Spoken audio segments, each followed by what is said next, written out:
이 시간에 우리에게 주시는 하나님의 말씀은 역대하 31장 2절부터 4절까지 말씀입니다. 거룩하신 하나님의 말씀입니다.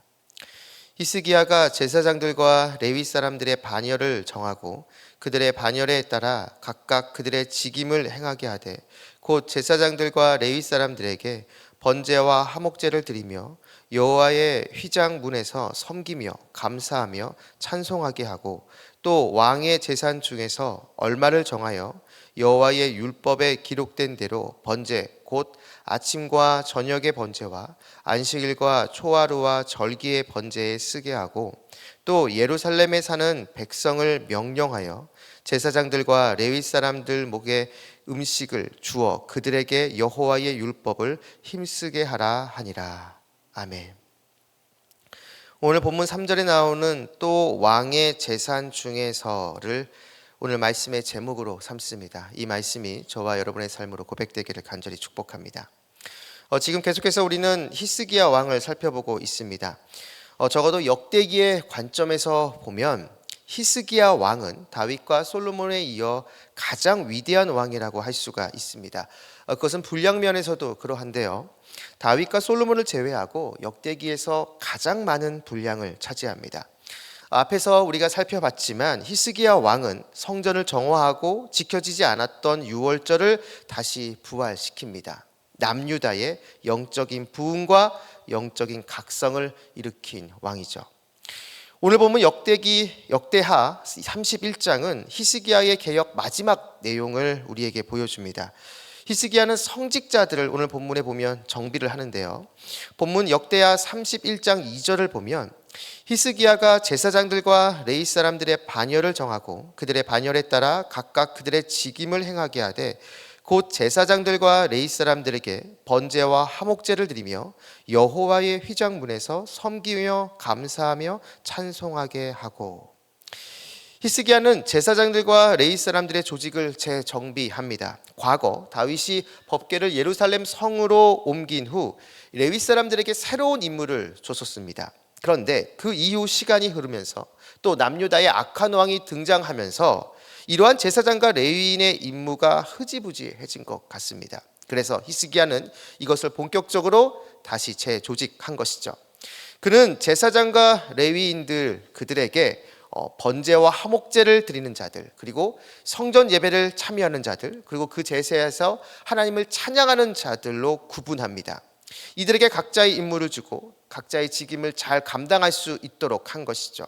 이렇게 함으로 하나님께 드리는 제사가 더 원활하게 진행되고 보다 전문화된 모습이 나타날 수 있도록 한 것입니다. 하나님께 드리는 예배에 히스기야는 안일한 마음으로 대충 하려는 마음이 없었던 것입니다. 자신이 할 수 있는 범위 내에서 최선을 다해 준비하려고 노력한 것이죠. 이렇게 할 수 있는 것은 히스기야가 하나님을 진정으로 사랑했기 때문입니다. 사랑하는 여러분, 하나님을 사랑하십니까? 하나님을 사랑한다면 하나님께 드리는 예배에 집중하게 됩니다. 하나님을 사랑한다라고 말하면서 하나님께 드리는 예배를 대충 드릴 수는 없는 것이죠. 화려한 시설, 웅장한 환경, 그것을 말하는 것이 아닙니다. 예배를 드리는 바로 우리들의 마음가짐이 중요하다는 것이죠. 나는 예배를 드리기 위해 얼마나 기도로 준비하고 있는가? 정말 예배 가운데 하나님의 임재를 사모하는 마음이 있는가? 이러한 마음과 모습이 없다면 정말 내가 하나님을 사랑하고 있는 것이 맞는지, 정말 하나님을 소중히 여기고 있는 것은 맞는지 한번 점검해 봐야 합니다. 혹 예배를 위해 전혀 기도하지 않아도 예배 가운데 부어지는 주님의 은혜가 있다고 한다면 여러분, 그것은 말 그대로 주님의 은혜입니다. 그리고 그 은혜가 있다라는 것은 그 예배를 위해서 누군가 기도했다라는 것이죠. 우리 교회에서는 주일 예배를 위해 중보 기도하는 팀이 있습니다. 주일 예배 시간에 맞춰 2층 202호 그 공간에서 권사님들이 모여서 정말 예배를 위해서 간절히 기도합니다.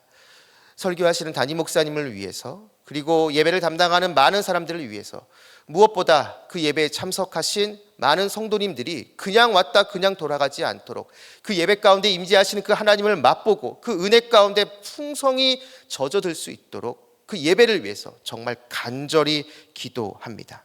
바로 이러한 기도가 있기에 내가 예배를 위해 기도하지 않아도 하나님께서 부어주시는 그 은혜가 있다라는 것이죠. 누군가의 섬김이 있다라는 것입니다.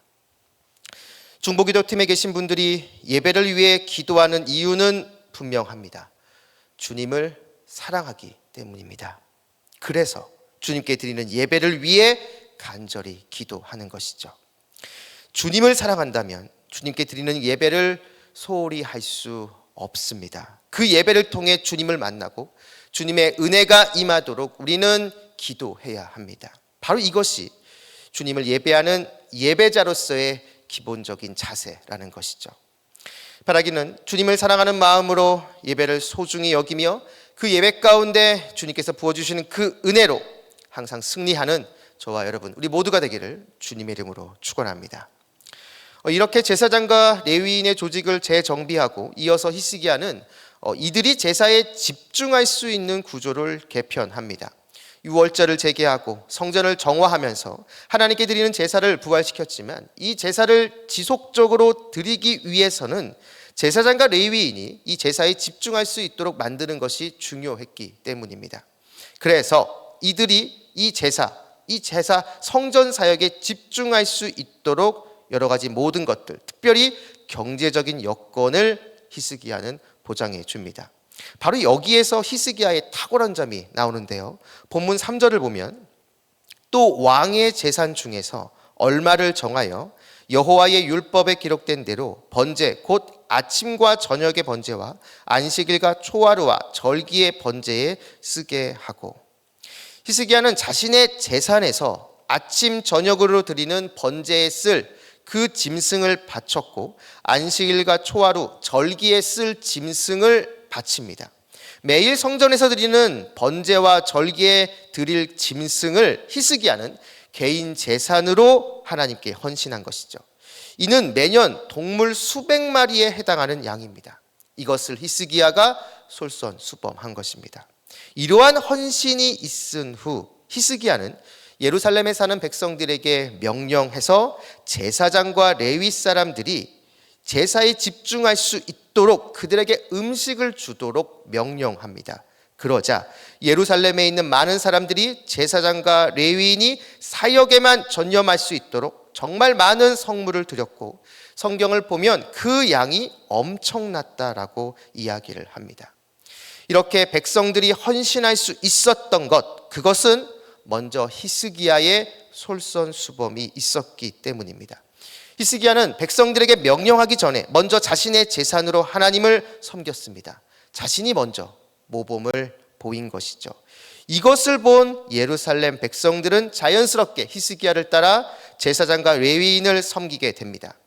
히스기야는 실천하지 않으면서 남에게 강요하는 위선적인 지도자가 아니었습니다. 말보다는 행동으로 먼저 보여주고 자신이 모범이 될 수 있도록 그렇게 제시하며 백성들에게 선한 영향력을 끼치는 진정한 지도자였던 것이죠.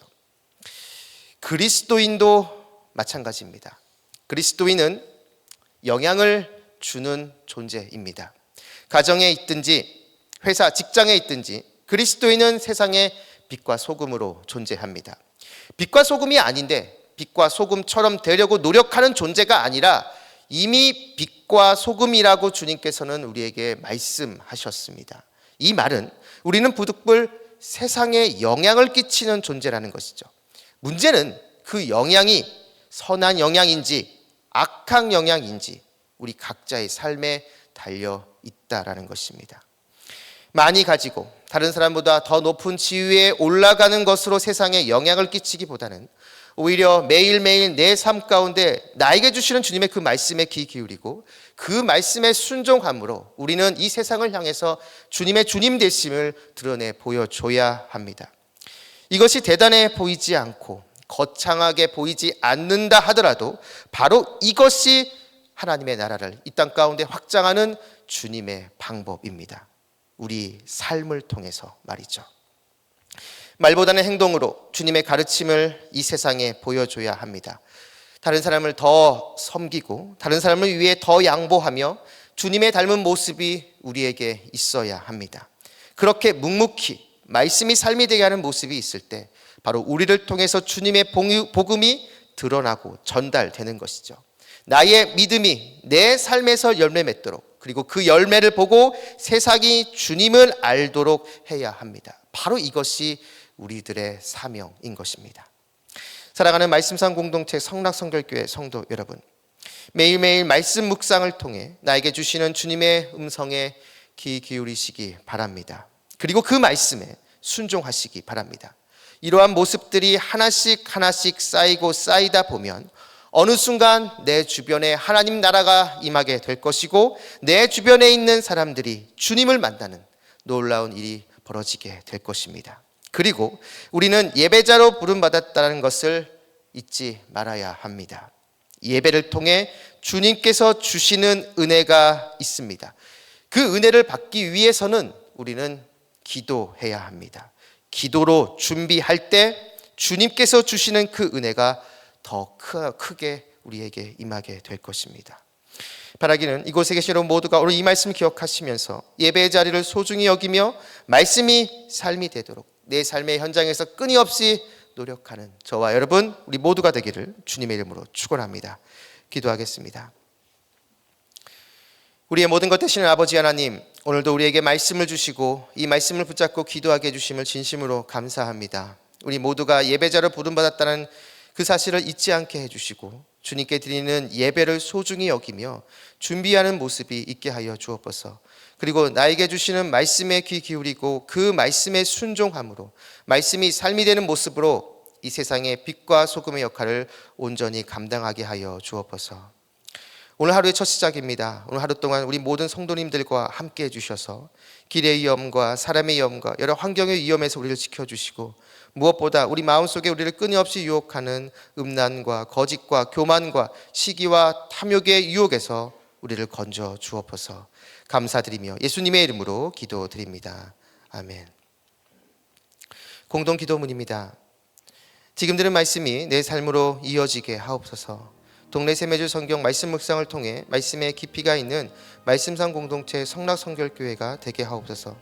동네 플러스 20 공감에 많은 준비된 영혼들이 교회에 오게 해주시고 이것을 위해 모든 성도님들이 기도하며 준비하게 하옵소서. 담임 목사님과 부교육자분들 그리고 장로님을 비롯한 평신도 지도자분들 모두에게 성령 충만의 은혜를 주옵소서. 다발스쿨과 동안클럽 모든 교구 성도님들에게 주님의 크신 은혜가 임하게 하옵소서. 오늘 교구 수요 예배에 큰 은혜가 있게 하옵소서. 육체 질병과 마음의 질병으로 고통받는 성도님들에게 회복의 은혜와 평안의 은혜를 베풀어 주옵소서.